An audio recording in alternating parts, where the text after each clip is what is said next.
Fremu ato adishima mememu nyina aha enne October bosome ne da edinkan e wo finhia mpinu ene aduo no emo eyo memu ene amanone nsema yaboaboa no sekasebo eno ana ne bre aso a ye de emamwe this way chocolate drink koko papa ene edi aye na de ohia enso hie afa special ice mineral water ensu a ede na edwabo bia ekoso a edi hene wo asie no eno nso ebo michidom ansa na drinks a ewo dwa so a eno nso eye special drinks bebre flavors na dos say ye cola apple ginger strawberry malt na ede papa emudi obanum bia no eye ahye no nso enuaba nkasa no nsuo na wonom enumekoi asomi mu adonhwe baako entem mesomo ewo memo ene amanone ensem emo kasebo amede eba ne yenhwe ensema etudwa ewom ebie abato so electoral commission wayi enedey e de esi wo say wo mo district offices wo Ghana fa na nyina wentumi antwe odi akọ na ekọ register yebekọ ye hwese de dwumadie ne ekọ efa amampanyi na nado danko akufo ado akasa wo say Western Togoland nsensem no ehu nya so odi ehu ebeto Ghana for so sanse obi ama na ni so a omampanyi no na wo mo ehye no amampanyi da John Dramani Mahama e de ato na nanu himfo ni say nananom himfo enti NPP for yaka de ene ne bonefo se muntumi nka mompam nka munye bold na de omo ya enye bia mudwudwam emfa enhye wo mom yebeko pokuase interchange ya wom eti memfo no se gutters ni amna mna bi dida ho a e wose mpanyifo no kata so bepem enne wo muntumi nka sato e de ehaw ene ehu eba wom abrabom wei ene ensem bi sa wo kame ho a don hwe ba kontem me de bema wo obahima Afia che Asiedu me na making kan ensem no e de amamo yentie kase bon emu ensem Omampanyi na nado danko akufo ado na one Ghana for etwetwe nkoma ye bisa nse omampanyi anye bia Western Togoland nsensemie wonka bibia emfa ho eno na omampanyi echem se ono ne osahena odi Ghana for nyina enim enti ehu chichire no na obekansema ehu e de kire Ghana for a na chese omano na ebo anesa enti ehu hia se wodi ehu beto omanfo so na emom akokoduro na wose Ghana for etumi enya Afia, ade ba kwa na say am for the akafa ho kakran say say why a little bit relaxed ewo ensem a ekoso other part say Ghana for bi eso wo moti wo ho ebi benya necessary sa na say ebi say senka wajai wa pro bokra na nka watimi akọ akra na wa show some machismo but I say why calm. Yes, I have to be calm because institutions are in place. The security agencies are doing their work. They've started already and we'll see results. If I panic, the country panics. I mean, I'd say, if I had panicked, but I know I'm saying my and so meaning, sir, a Juma, Yakupa, Mr. Membabiano. Some men so many eyes say me him more. Man, you know, so be him. That is not the purpose of leadership. I'm supposed to assure people that our country will work. The Kosovo Volta region, in the times of these handful, there's just a handful of people, these secessionists. We will deal with it. I have no doubt about it. But there's no value for the country if I start making hysterical statements and acting. No, because BBR you can not so much that you can sleep and be complacent or sleep, but at least you can be steady about what is coming. And I trust the security agencies, I trust the armed forces, I trust the police, I trust their leadership, the intelligence agencies. I know they're all working very, very, very hard to make sure that this matter is dealt with as quickly as possible. People reporting to me wherever I am, I'm getting the reports on a daily basis, telling me what's going on. Inti how kakra Friday is ahomachen na ye sorry bibi say see na notwithstanding police na enra ye so omakwose I say bi anka ba fosu senke ye uma wonsa ye den kakra enka bi kranka STC no nka one question no Mr. Bede, but always by the time I say no Mary. Yeah, no, because there's always the element of surprise. You can never do anything about it. That's why there are terrorist outrages. How come 9/11? The element of surprise is there at the beginning for all terrorist groups, the element of surprise. But after a time, when the system is working, you're no longer going to be surprised. So this they've done once or twice. Third, fourth, fifth time, it's not going to be so easy.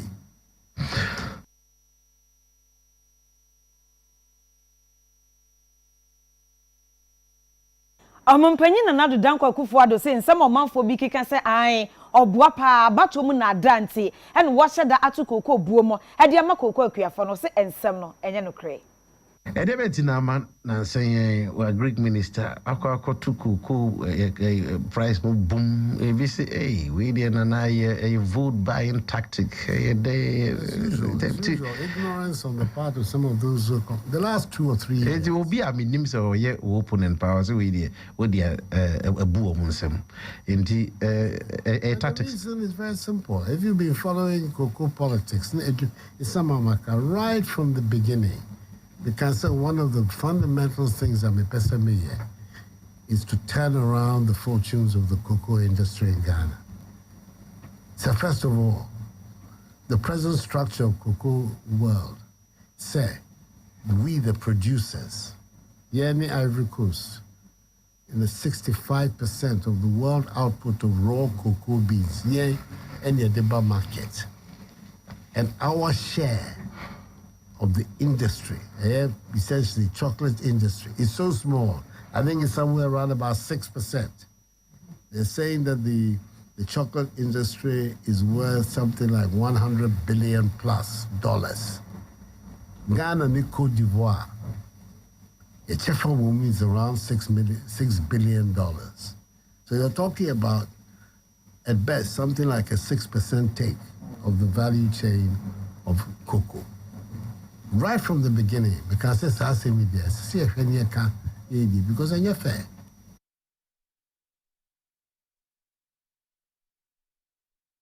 Omampanyin na nadu danko Akufo-Addo sabra ye kase watwa homam se de be ya wo betimi aye keteche ekwan efi kumase e de akoka oboase ama eho atimi aye nika pa.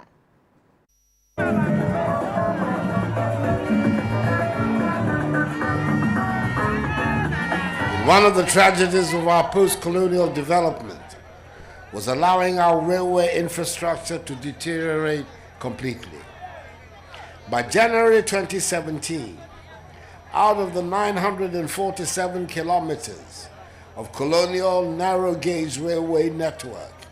bequeathed to us by the colonialists, barely 10% was operational. Indeed, apart from the 15-kilometer narrow-gauge railway line built between 2012 and 2017 from Sekondi to Takoradi via Kojokrom, no kilometer of railway line had been added. Upon my assumption of office, I was determined to change the statistics because I believe that the presence of an efficient, well-connected railway system is critical to the progress, prosperity, and development of our nation. Today's event,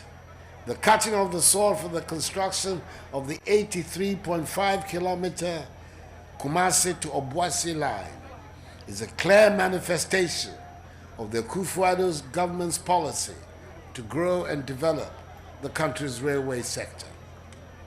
Now, ladies and gentlemen, earlier this year, Cabinet and then Parliament both approved a €500 million agreement for the construction of a new standard gauge line from Takoradi Harbour to Kojokrom and also from Manso to Huni Valley.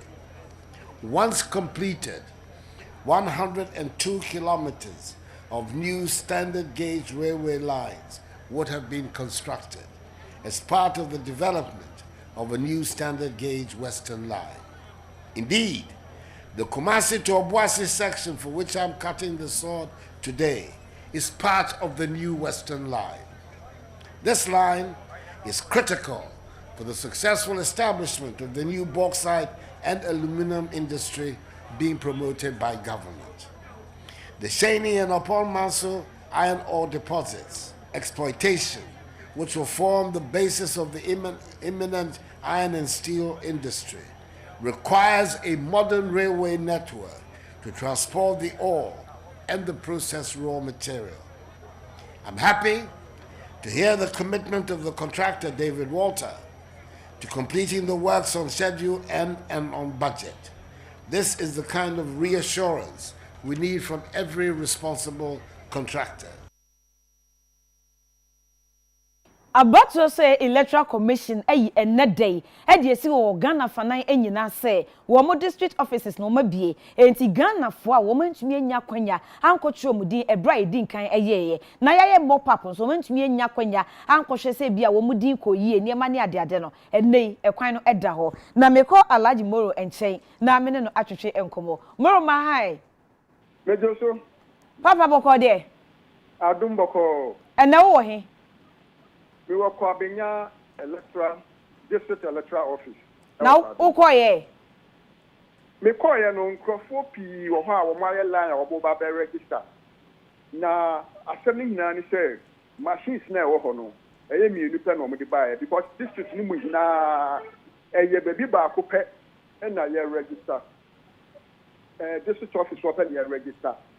Na machine so me kwa na ba ko fuji enye adwuma yi. Edo achinu so because electoral officer na oho no me bisa ni say adana nkofo abu ha bebrebe a mo machine so enye adwuma ana mo behia mo machine sana na o si dedi nkofo mo gina line mu no bebre oho a wa register dada bobi oho ne card ayira nti o take opportunity no wa ba register bio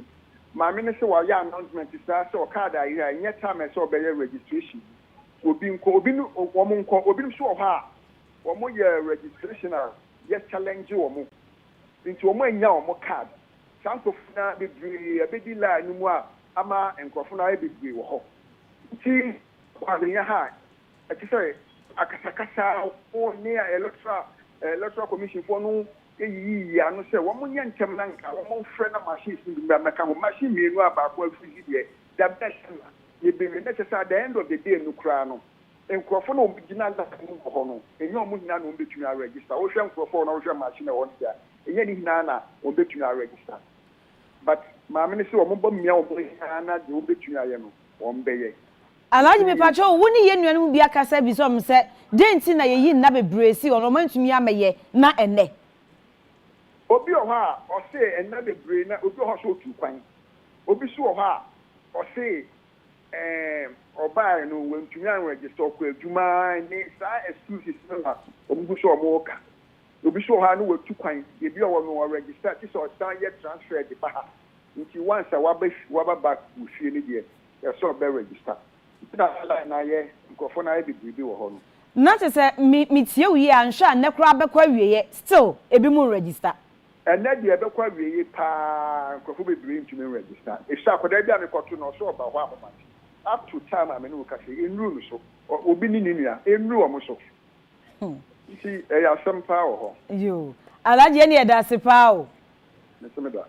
Alhaji Moro e de amade boy Afia nchen e wo enkran ha ya na mi kokuma se Daniela Mahai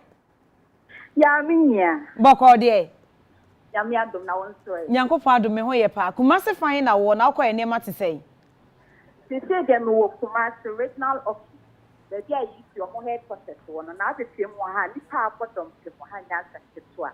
na bisa mo no mo ka se 4 districts like 4 constituencies and or register wo there be ba na mani panadol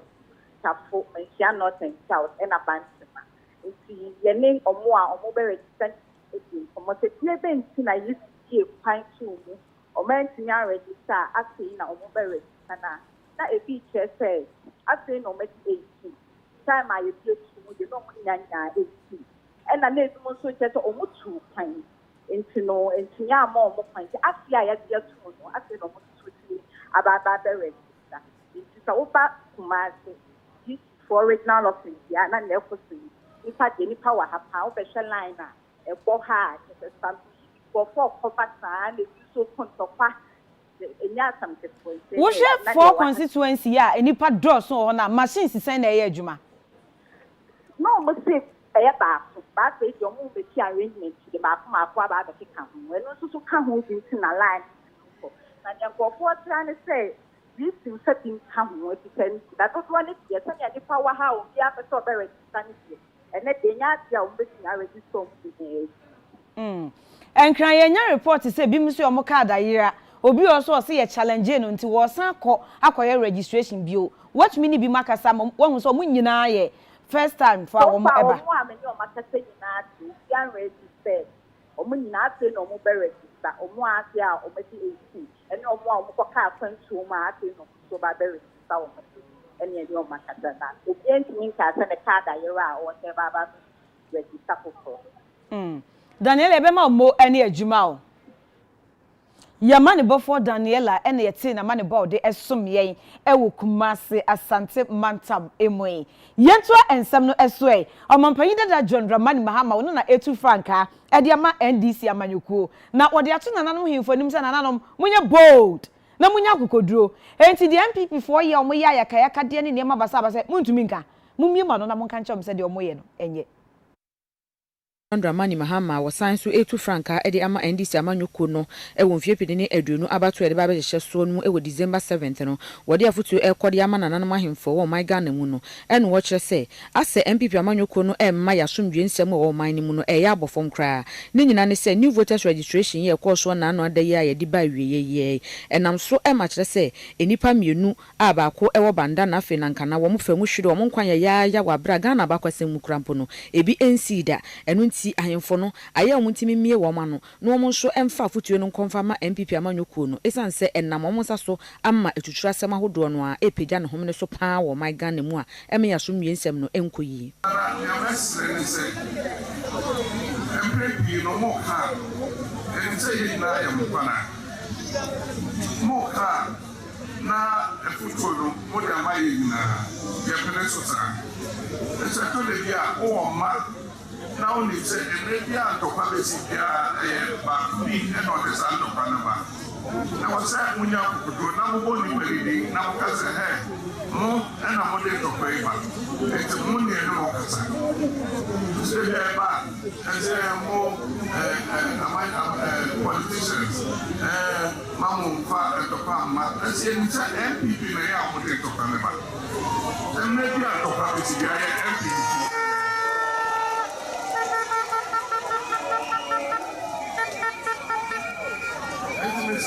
Ya sofo ya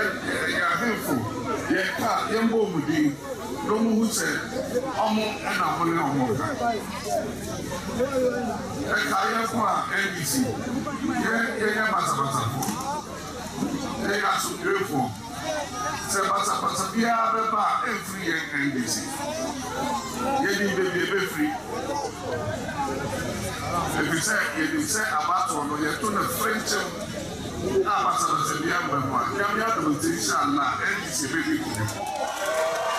enu ache ni twotwofo pani de ma NDC amanyukuo eye Owura Johnson Asiedu nketia a na hotedin ene General Mosquito wono so e de ano bansem koye de mabambo adwuma ekofu abai enkanani ehwe police adwuma no ye police africe asisia no wogo ebesi nei ye ncheda Jenny, I have a two or one day appointed by democracy, Yafaso, and your police, Yuma. Then the amount policy who said the master and the abai. And an attack for any Timamu for. I don't think, Yaya said, she might be a one. Yabara say a Betty and me, I have police at Yuma. Once a Yuma Paswa. Vigilante and sorry. Police Juma and Paswa. Obi area out there. Now to one will not take up. I don't think as you never know my one. As I say, your mom will be. Now send up police force. Wamubenya Abuyamu. I want to my year. I tell you, that's our way. Yes, he said, and it's our idea. And now.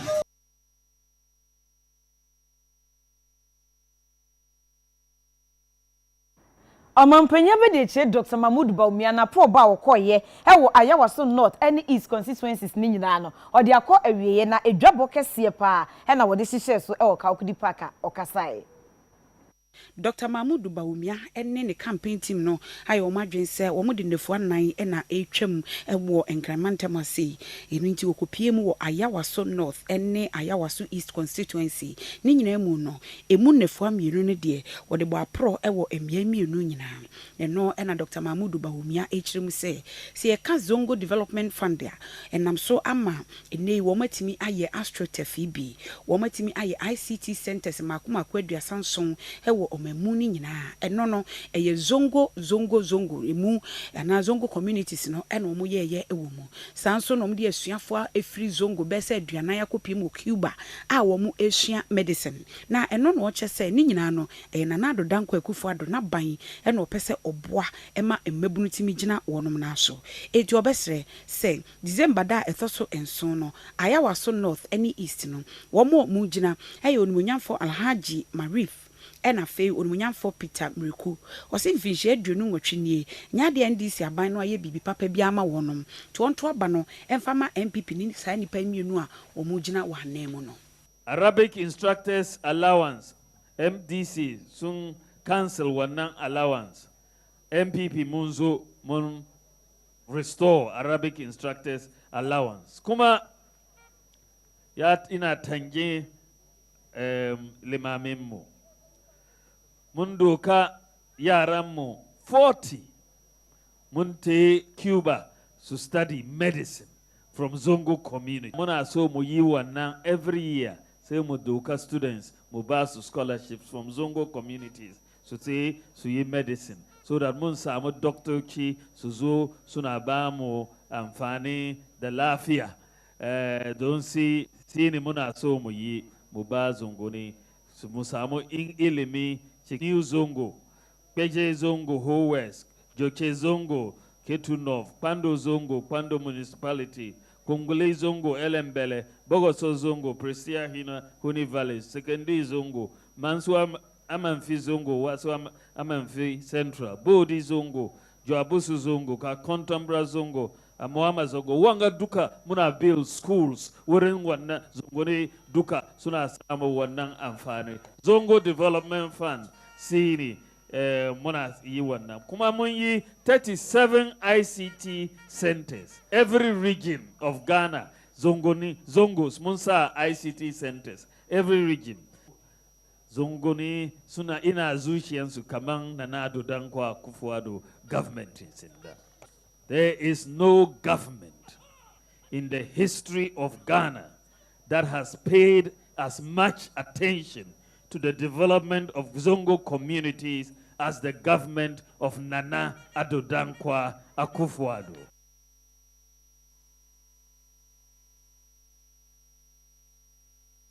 Ekuo bi ade Islamic Rights Foundation Ghana womo dwen enkramofo yi die ho pa na omo so mo pagya NDC manifesto ato nsane so e no mo pagya MPP die na omo de ato so na omo carry ni mienu emuduo no omo behu se NDC fo de emudu papa e chen ensama NPP fo e kan se omo bombe ye e de ma zongo fo na MPP fo de mienu pe e na ewomo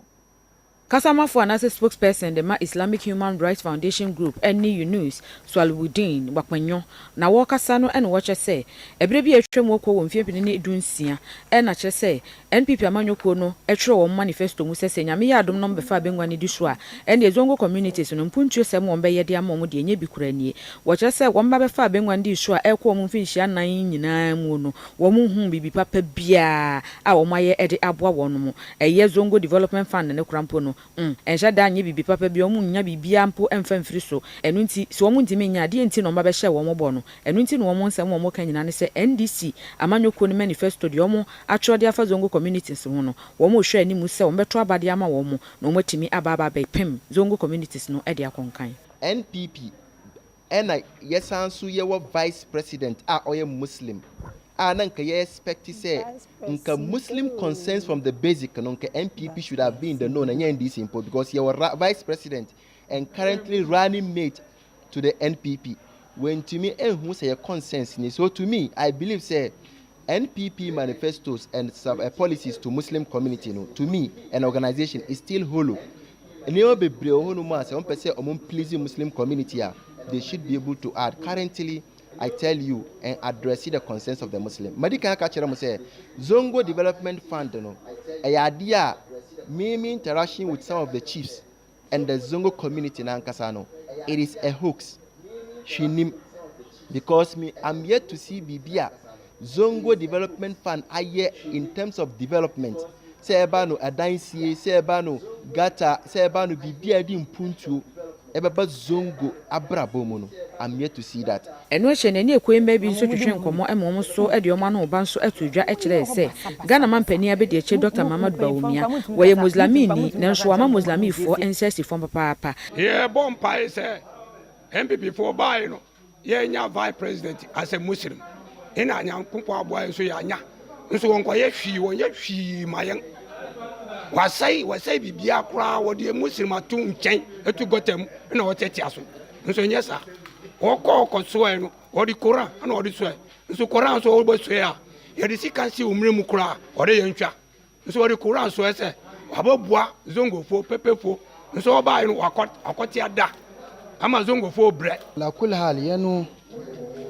Muslims, that's our big problem. Because, you know, Nipawa, we don't want him to be in a mortuary, this and this and this, higher. And he said, maybe Amudi BBC, Abba, says, Sina Mubayenu, we or her, Muslims, they or her. I think it's very, very good idea. I be boy.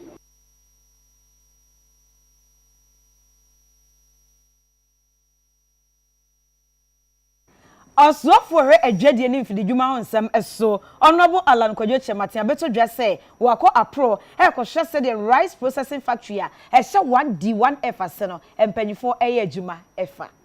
Afi Akyere dan beba so November de to so nsia wotachiman ahinkro adimabu East Mantam no asemte eda so ene say kuayomu adwadie hyehyeye ahodo coronavirus bremu yi ekwan ne wahawa ewomu osoafo no ene hwe enhyemunam ne afarefo so onimanyafo Elizabeth Afolekwe ekasai no kiremu ese aban akomaso ade ne so bebo ahwe apagya kuayo amano agina ne naso nti ebra dwumadie ba bekoso yi ese efa nasemuhia enema wodo aban aye abo apagya kuayo no soafo edibi atudwa sei ye the technology na ye de ye adwuma ye nye agriculture ne keke ye science ye the scientific understanding and ye de ye apply to agriculture entina ye ne nyina focus is on scientific improvement of the sector ye improve sector no scientifically me touch, you know, on some of the things that we have practically done. To say premix fuel, say, digitize system, no. To say no, the automated machine, and abe simple, no. Be distribute to all the fishing communities for the dispensing of premix fuel. Say yenya automated machine no be dia na any biometric card yama fishermen no. HSS who better premix fuel I just okay ta biometric card HSS we a fisherman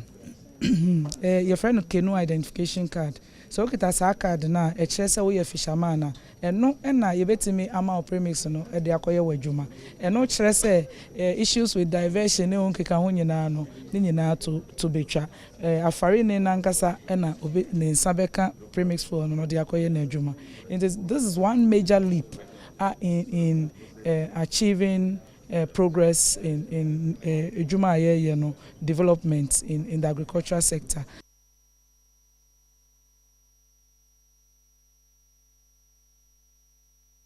Wei eye ensema osoafo hwe ensium nam ho nsem eso mame Elizabeth Afolekwe wadi tudwa ebra na Farmers Day celebration ne fa etoso aduasa ensia wada na di apa ho ntoma eno ase ena ode ensema etise eto edwa afa yenko ye chi eni enko hwe osoafo hwe adwadie ene emfididwuma ho nsem so ebra wo hwe rice processing factory ho nsem ewo 1D1F no so emo Sa emfididwuma yi ewo sehwi akontomra no Western North Mantam nim emo ho adwuma eno mo babaye eka mensini ba ko fididwuma ba ko no ehu onimanyafo Alan Kwadwo Chemate osoafo hwe adwadie ni fididwuma so sei ebeboa akuafo mo domo pa na afenso ebeboa amasikasam apagya edi amomom yaba one district one factory fididwuma factory eno no aban ana abo akuafo bi adwetire said the beya or Mosuso ebetimi aye factory in Jumaibi. So Osha and praying you know, omuye kwe Jumai, Biana or Domo. Nanso so, Odomo Nuria, aka said the beya obe process, said the beya obetimi aton emono. Ono ankasano, Biana the order na crano and also. Ana seke doso kra so mpa ontimi enkobo busia o bank se wo de kra infidie se oba be process emo no enti second type of 1D1F no eno se ye hwe ekuafo na wo ho na ya ka omano aboa na ya set company amom ya bo mama se company ase na abaya abo mu dwetire so se de be ya ombetimi akra equipment ne machinery the abe processing. And this is one of the I say farmer-owned 1D1F companies now. Make a once. Banjefo penyi ede ema enyumeku ahodo wo nkrase no ono so kasabo abano abaso kire se aban ayade epeja Ghana firi dwuma bia masika samekoso. Yes near friend business advisory centers ewo districts 161 mu ene ade ni nyina se be ma friends profo enyansa no dwuma ene ade ene dwumadi te se NBSSI National Board na gratis for edi sawoso ebedu samre na ya behu ha sese eye ene suade hu na aban awo so sese ede bae free mfie be miensene ewo the industrialization agenda ye no many agese ne ya behu ne sese ye say adaiso no ente se wakohu se wo fom na se ne aya dwene ho ye minister di animu ne ade na ye de abedu samre ya ye ne aya behu sa ade no de si hu ne emame ahotopa ekuafo ni bi ene UTV edi enkomo ye beda omompanya ase isanse na ye sonda ye mpu se anka BBC ebetimi aba ye district ni mu nti ye da nyakopon ase se wotimi aka ye mampanyin akoma na wode saa bibikase wi ede abraye ye factory na kakra ye kan se ode abraye nso ye mane enka ho akuafo na ye wo district mu yeso ye bebo modern na ye adwuma emo no ya do a ye twa nti ye twa idie na se emo no aso na yeso ye di be 50 factory no saba once aban dia be se we die yeso ye ne betimi ye ne se de factory no emo no beba na factory na ye adwuma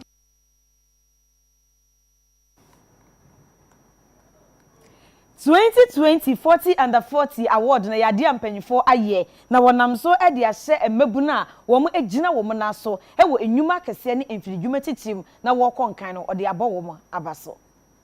40 under 40 eye abasobode a woye na fibia edema emrantie ne emabawa a wo mu enya mfinhia emro mfinhia aduanan so na kese wanya mfinhia aduanan eba fom no na watimi abia adwuma na waboa amoman mpuntu atimi akoso a wo so timi koka sa abasobode hu na wo mu ehwehwem ehwese abasobode ne beko ede ama ankrofo na eno enenam so ama CEO a woda Exodus Communications ono anase womo ena womo ehihye sa 40 under 40 abasobodi ora Richard Abbe Jr. ena oni UTV kasaye wo kire se wohwe emabunu omo wo manmu omo yire wo ho pa ya adwuma omo bo omo homodin ewa adwuma yemu omo hye nkrofo nkran enti wei ene kwan omo so befa so hye omo nkran ma omo ye dodo ama omanfo asua wo omo na omo nya eso emfa so kroma de odi sise na onya grey hair na ye bo wabaso na se be papa no mpe now you see the youth of this country, they are very stubborn. And you muade, and you come and you finish and you win. So, but people are doing well. And you say under 40, no. So to me, pay under 40, and just say in the next 10 years of your life, no. But my pay with Marco. See, that encouragement. Now, traffic, the guys are glass quack, but that kind of endorsement. Say twaso na ye. And if you be big.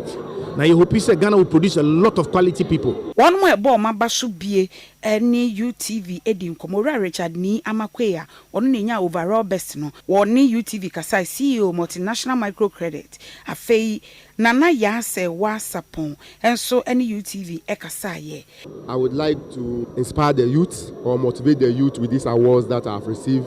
and let the youth know that they've got to believe in themselves, they've got to believe in their abilities, and then they've got to know that whatever they set their eyes on to achieve,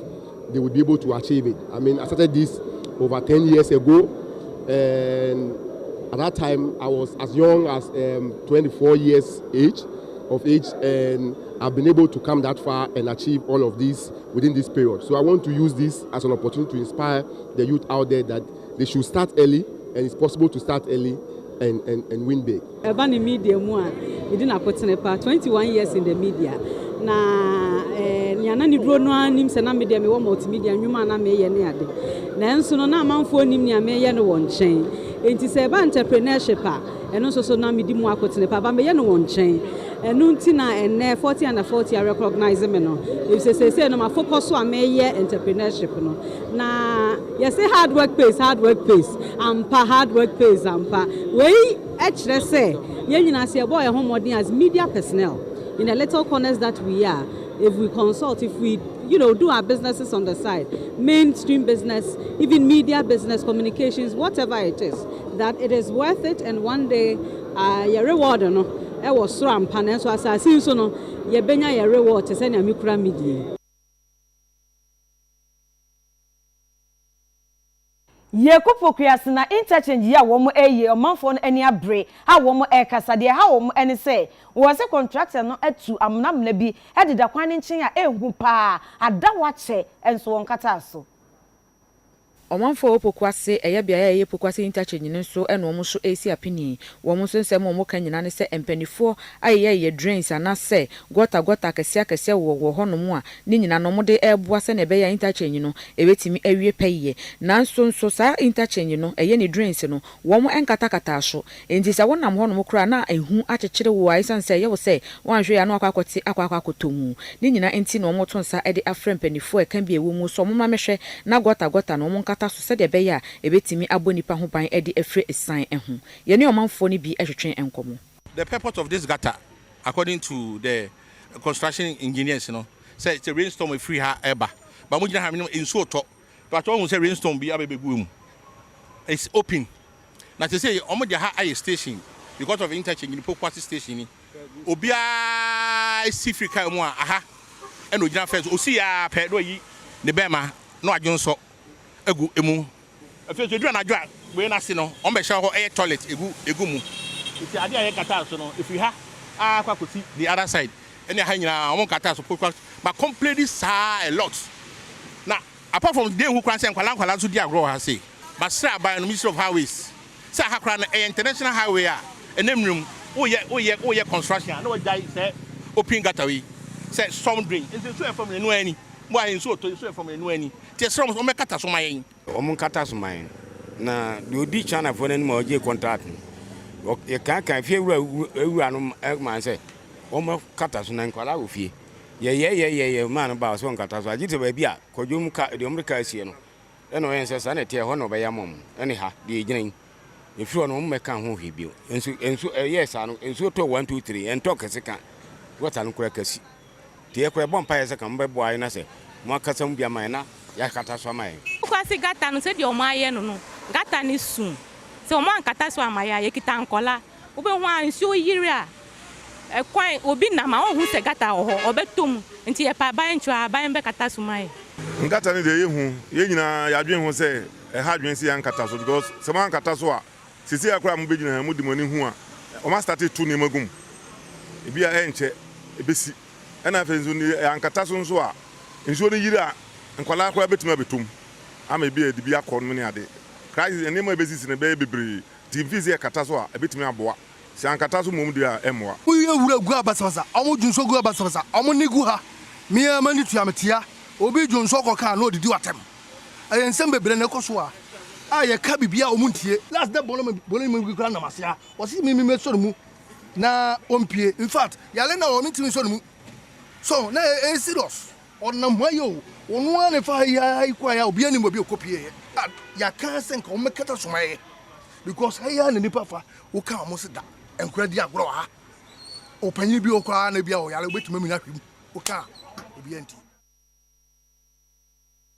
Omemu Central Foku Batan Ghana Journalists Association ababeto dwase omni nuclear power na chese Volta River Authority ne branch baako he de omensa hye memorandum of understanding biase a eba beboa ama Ghana yenya anyinam kanea efi nuclear ahoden ne emo information bebre o hano ebinum ti nuclear eye bomb ne bomb adwem na program na ede no eye for energy ye obibi say e can peaceful uses inti no ana oman ye de ato ye use for peaceful uses ti e pese wenim say sa collaboration so ebeboa ayi sa negative impression our bomb nsem na enipa bi adwuma abra on beti nuclear na o madwun aba so say nuclear na yade a eboa edi mpuntro ba oman eni nipa abra yetu na na mon ya san emo nti best stress hen kwafo nyina say ye hemema nuclear power aza ban waja tum under former president Mahama under present president Nana Adu Dankwa Akufo-Addo nso waja tum na hen so say yejutum na hen role on bring back the critical because yejutuma na ye all the technical all technical areas nyama botum yetum so ya church mi ye ama manfo mo so waja tum ama Ghana because if a cost of electricity or is factories be to more closer because cost of power no more so until with nuclear cost of power bubble foam then between more 1D 1F more a bridgema more I'm a handful when you man why the economy of nuclear is such that for 10 years fuel prices are so stable that you can predict that for the next 10 years this is the cost of electricity, and you can sign confirmed agreement with industries that I'm supplying you at this cost without expecting any short. But as of now, when you sign such contracts and OPEC gives a short, the nation tends to suffer because we need to adhere to that contract. So that's the point where we say, let's bring in the nuclear power program.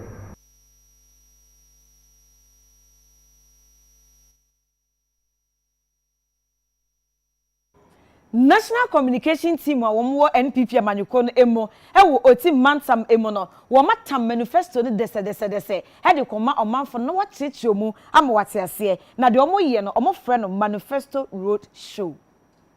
Sa manifesto road show yi eno no wo mutisi monten so no man kasa say ye radio so say phone so ena wo befrɛ abakasa ewo radio so no ni nyina eka ho ebi na ni nyina no wo say Nana Ado Dankwa Akufo-Addo ne second term no premier so opese otena so no ena wo ebo ho dawuro no ma kire nwuma pa ene nhyehyɛ pa owo UTV Central for ene adehye yi bi ekasa ye ewo Central Kofi a Ora Richard Ahiagba, only a Deputy National Communications Director or Executive Director, Hedema Dankwa Institute, Ekasaye, Emma Nature say, Womutisi Montenoswa, response and now man for Jejo Mofessono, or Manija Papa. I need just some say, Ubia, dear, now so Tifueni, no Monso, we are so some supporting and I don't know. Yaba, Niaka said, Niaba Bebu, Edia Dance, say, Ampa, say by December 7th,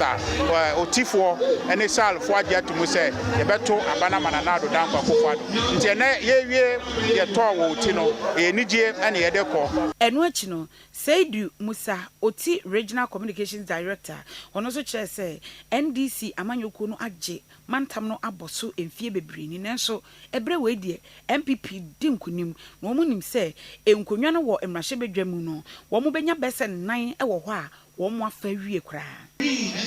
That notion say oti ebeye NDC World Bank on the year na free ho NDC for any grounds e wo oti ti mitimika e de mensa ese me bose Afia abato aye ba beto yi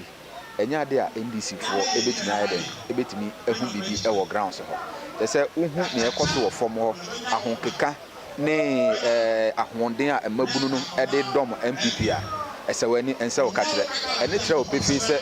ɔmo agye atum ɔmo ase ketee sɛ December 2020 ɔmbɛto aba ama His Excellency Nana Addo Dankwa Akufo-Addo.